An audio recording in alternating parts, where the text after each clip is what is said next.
જરા વિચારો, કુરુક્ષેત્રનું એ મેદાન, લાખો યોદ્ધાઓ સામસામે ઊભા છે અને હવામાં એકદમ તણાવ છે.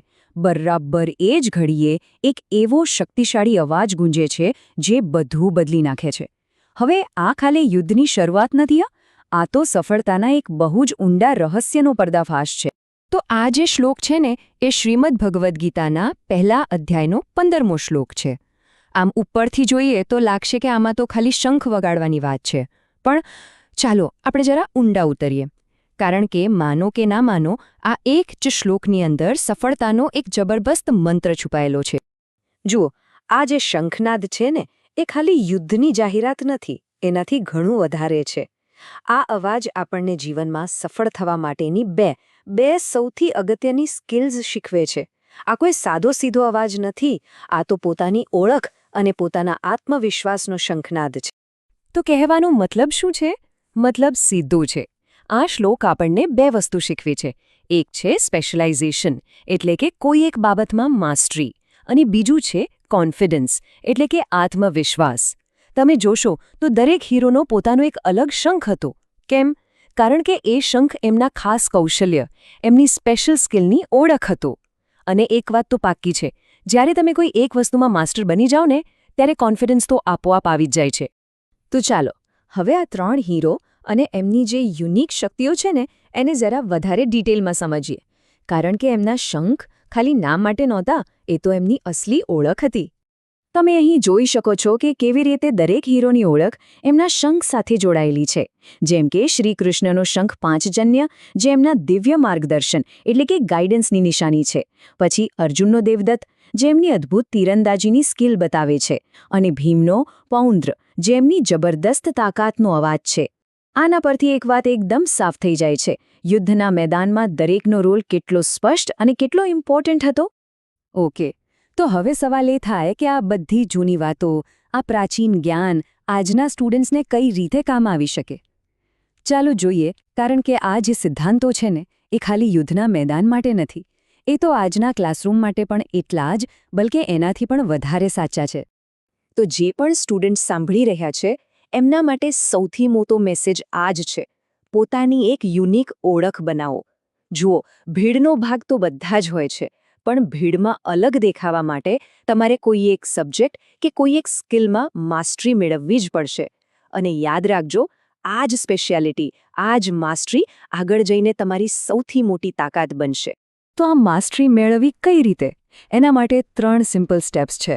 સ્ટેપ નંબર 1, તમારી સ્પેશિયાલિટી શોધી કાઢો. નક્કી કરો કે તમારે શું બનવું છે, મેથ્સનો માસ્ટર કે પછી સ્પોર્ટ્સનો સ્ટાર. સ્ટેપ નંબર 2, અઘરા પડકારોથી ભાગો નહીં અને સ્વીકારો. ભીમની જેમ. ભીમનું એક નામ ભીમકર્મા પણ હતું, જેનો અર્થ થાય કઠિન કામ કરનાર. તો બસ અઘરા પ્રોજેક્ટ્સ હાથમાં લો અને પોતાની જાતને સાબિત કરો. અને છેલ્લે સ્ટેપ નંબર 3, તમારા ટૂલ્સને પરફેક્ટ બનાવો. તમારી નોટ્સ હોય, તમારું લેપટોપ હોય કે પછી કોઈ ટેકનિક, એને બેસ્ટ બનાવો. કારણ કે આ જ તમારા હથિયાર છે. આને એકદમ સિમ્પલ રીતે સમજીએ. વિચારો કે તમે એક્ઝામ હોલમાં બેઠા છો, તો ત્યાં તમારી પેન જ તમારો શંખ છે. અને તમે જે જવાબો લખો છો ને એની ક્વોલિટી, એ એનો અવાજ છે. તો હવે તમારે નક્કી કરવાનું છે કે તમારો અવાજ કેવો હોવો જોઈએ. એકદમ દમદાર, એકદમ સ્પષ્ટ, જે બધાને સંભળાય. ઓકે, તો સ્ટુડન્ટ્સની વાત તો થઈ ગઈ, પણ હવે વાત કરીએ પેરેન્ટ્સની. કારણ કે કોઈ પણ બાળકની અંદર જે ટેલેન્ટ છુપાયેલું છે એને ઓળખવામાં અને એને બહાર લાવવામાં માતાપિતાનો રોલ સૌથી મોટો હોય છે. અને તમને જાણીને નવાઈ લાગશે, પણ આ શ્લોક એમાં પણ જબરજસ્ત ગાઈડન્સ આપે છે. આપણે ત્યાં મોટા ભાગે શું થાય છે? બધા બાળકોને એક જ ત્રાજવે તોલવામાં આવે છે, એક જ રેસમાં દોડાવવામાં આવે છે. પણ ગીતાનું દૃષ્ટિકોણ આનાથી એકદમ અલગ છે. ગીતા કહે છે, જેમ શ્રીકૃષ્ણ, અર્જુન અને ભીમ અલગ હતા, એમ દરેક બાળક અલગ છે, યુનિક છે. એમની એ ખાસિયતને દબાવવાની નથી, એને તો સેલિબ્રેટ કરવાની છે. તો એક પેરેન્ટ તરીકે શું કરી શકાય? સૌથી પહેલાં તમારા બાળકના યુનિક ટેલેન્ટને ઓળખો અને એને પ્રોત્સાહન આપો. પછી ભલે એ આર્ટ હોય કે પબ્લિક સ્પીકિંગ, એમને એ વિશ્વાસ અપાવો કે એમની પાસે પણ એક દિવ્ય શંખ છે. એમને નીડર બનાવો. અને હા, સૌથી અગત્યની વાત, પ્લીઝ ક્યારેય એમની સરખામણી બીજા બાળકો સાથે ન કરતા. કારણ કે દરેકનો શંખ અલગ છે અને દરેકનો અવાજ સુંદર છે.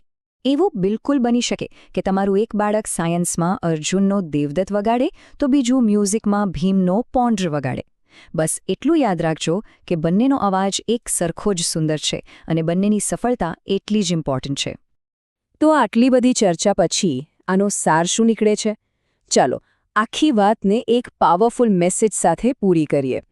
એક એવો મેસેજ જે સ્ટુડન્ટ્સ, પેરેન્ટ્સ દરેકને લાગુ પડે છે.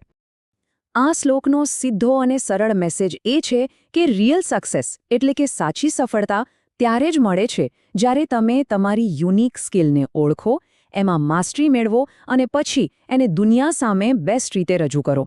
પાંડવોની આખી ટીમની તાકાતનું રહસ્ય પણ આ જ હતું કે એમનો દરેક પ્લેયર, દરેક યોદ્ધા પોતાના રોલમાં માસ્ટર હતો. તો હવે હું આ સવાલ તમારી સામે મૂકું છું કે તમારો પોતાનો યુનિક શંખ કયો છે? અને તમે એનો અવાજ આખી દુનિયાને કેવી રીતે સંભળાવશો? જરા વિચારજો. આ તો ગીતાના હજારો શ્લોકોમાંથી ફક્ત એક શ્લોકનું રહસ્ય હતું. જો આવા બીજા અનેક ઊંડા રહસ્યોને આવી જ સિમ્પલ ભાષામાં સમજવા હોય તો અમારી સાથે જોડાયેલા રહો. અમારી ચેનલને સબસ્ક્રાઇબ કરવાનું ભૂલતા નહીં.